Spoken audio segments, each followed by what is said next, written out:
La première idée qui nous était venue, c'était l'idée du développement de la pensée. En fait, on avait envie que le visiteur puisse, tout au long du parcours du jardin, avoir une pensée presque inconsciente qui germe dans son cerveau.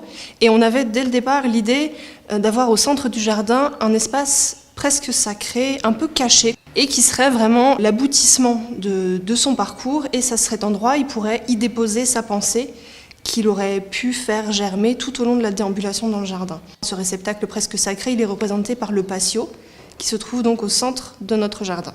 On est sur un camailleux, on va dire, plutôt de rosé violacé bleu clair, qui se termine par le blanc. On a des phases qui se succèdent régulièrement sur tout l'ensemble du jardin. À une phase correspond une couleur, à peu près, un type de plante et une hauteur. On considérait qu'on aura réussi notre mission si jamais le visiteur il peut sortir du jardin en étant quelque part un peu soulagé.